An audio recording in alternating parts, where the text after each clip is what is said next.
अस्सलाम वालेकुम विद्यार्थी मित्रों, गुड मॉर्निंग। ऑनलाइन कक्षा में आपका स्वागत है। जनाब कुतुबुद्दीन मौल्लिम बॉयज़ प्राइमरी स्कूल कक्षा 8 के छात्रों का मैं हार्दिक स्वागत करता हूं। विद्यार्थी मित्र, 30 सितंबर को हिंदी की एग्ज़ाम है। उसमें 1 से 6 पाठ का हमारा अभ्यासक्रम रहेगा। सबसे पहले इकाई 1 तेरी है ज़मीं जो प्रार्थना गीत है उसका हम पुनरावर्तन करते हैं।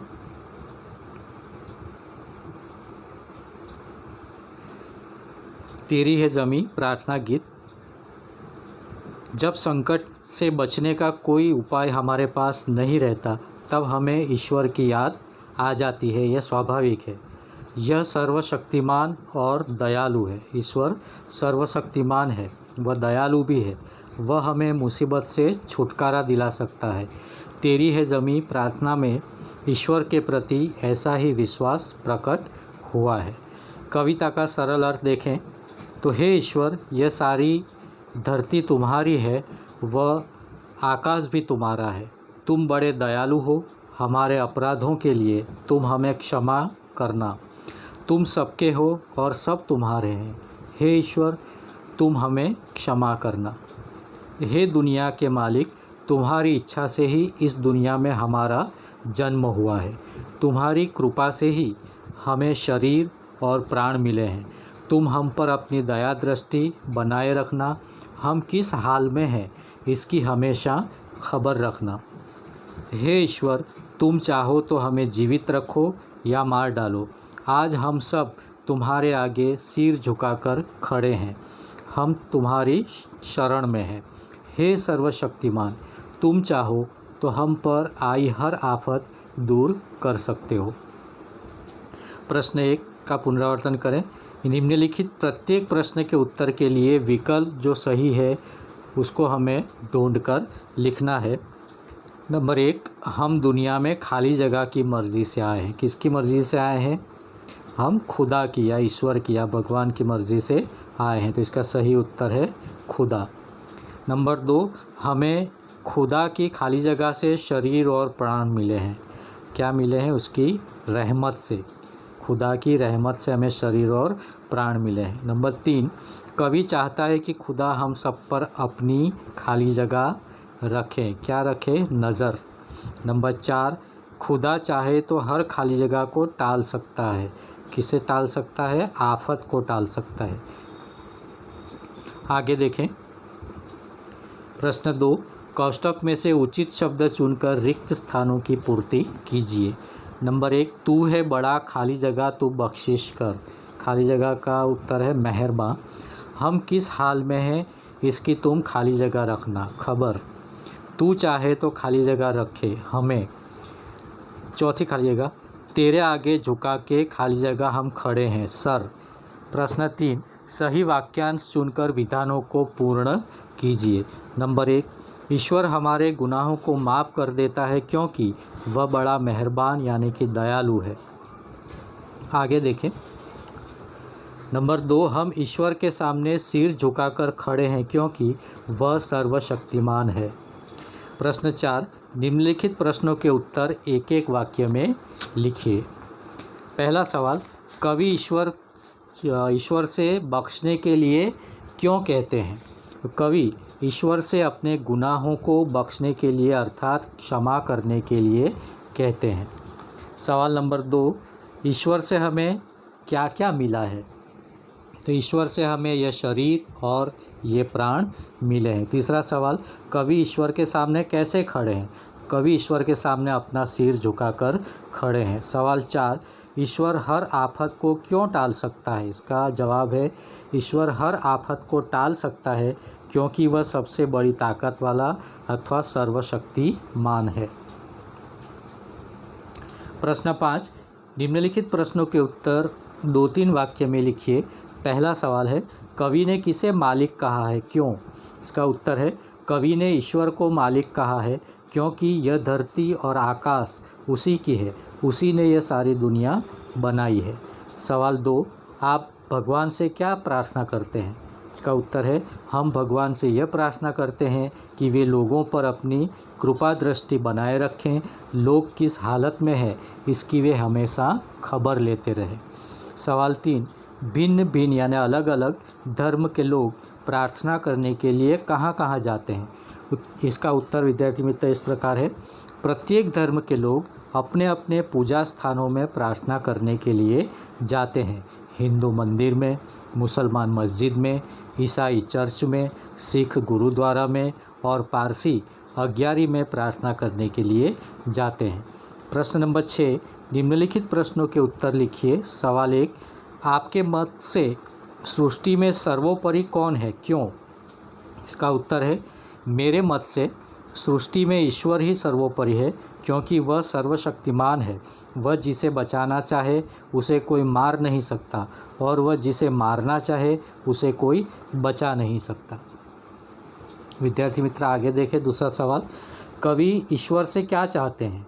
कवि चाहते हैं कि ईश्वर लोगों के अपराधों को क्षमा करें यानी माफ़ करें, वह हमेशा लोगों पर अपनी कृपा दृष्टि रखें, दुनिया के लोग किस हालत में है इसकी वह हमेशा खबर रखे और दुनिया पर आने वाली आफतों को दूर करें। सवाल 3, तू अपनी नज़र हम पर रखना ऐसा कवि क्यों कहते हैं?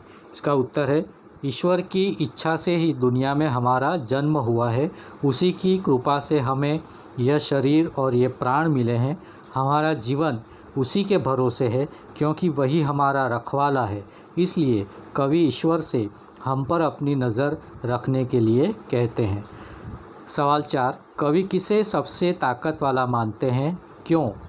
इसका उत्तर है कवि ईश्वर को सबसे ताकत वाला मानते हैं। ईश्वर सर्वशक्तिमान है, वह सब कुछ कर सकता है, वह हर आफत को दूर करने में समर्थ है। इसलिए कवि ईश्वर को सबसे अधिक ताकत वाला मानते हैं। आगे देखें सवाल 5, कवि खुदा से क्या कहना चाहते हैं? इसका उत्तर है कवि खुदा से कहना चाहते हैं कि वह सर्वशक्तिमान है और दयालु है। हम सभी लोग ईश्वर के सामने सिर झुकाकर खड़े हैं, वह सब पर अपनी कृपा दृष्टि बनाए रखें और लोगों पर आई हुई विपत्तियों यानी मुसीबतों को दूर करता रहे। प्रश्न 7, इस चित्र की मदद से एक कविता की रचना कीजिए। यहाँ पर सूर्य का चित्र है, सूर्य के चित्र के आधार पे हमें काव्य का यानी कविता का निर्माण करना है। हे सूर्य देवता, हे जीवन दाता, तुम हो हमारे पिता और माता। तुमसे होती है सुबह और शाम, तुम देखते हो हमारे सब काम, तुम देखते हो हमारे सब काम। धरती का कण कण तुम्हारे गुण गाता, तुमसे बड़ा है कोई न दानी। तुमसे मिलने प्रकाश और पानी, तुमसे सारा जहान सुख पाता। हे सूर्य देवता, हे जीवन दाता। विद्यार्थी मित्र प्रश्न नंबर 8 देखें। यह प्रश्न है वचन परिवर्तन का। एक वचन होगा वहाँ पर बहुवचन और बहुवचन हो वहाँ पर एक वचन। नदी एक वचन, इसका बहुवचन नदियाँ। किताब एक वचन है, बहुवचन किताबें। दरवाजे बहुवचन है, एक वचन दरवाज़ा। कला कलाएँ, कौवा कौवे, धातुएँ धातु, सड़कें सड़क, कुत्ता कुत्ते, कमरा कमरे, आँख आँखें, महिला महिलाएँ, मछली मछलियाँ। प्रश्न नंबर 9, निम्नलिखित उपसर्गों के योग से 3-3 शब्द बनाइए। चौ से चौराहा, चौमासा और चौपाई। चौ क्या है? यहाँ पर उपसर्ग है, इससे हमें 3 शब्द बनाए।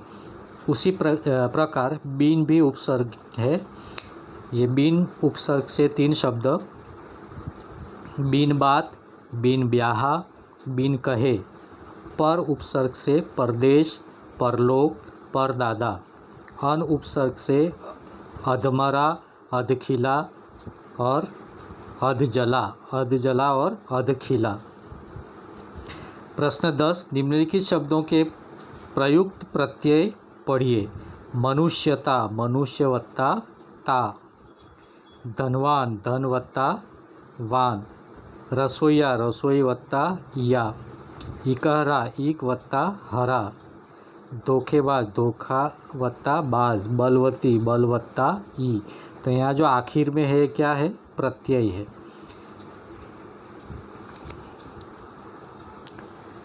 प्रश्न 11, वचन बदलकर वाक्य फिर से लिखिए। मैंने कविता लिखी, यहाँ पर एक वचन, उसका बहुवचन होगा हमने कविताएं लिखी। नंबर 2, यह मेरी किताब है, एक वचन है, इसका बहुवचन होगा ये मेरी किताबें हैं। नंबर 3, इसे लड्डू दे दो, इनका बहुवचन हो जाएगा इन्हें लड्डू दे दो।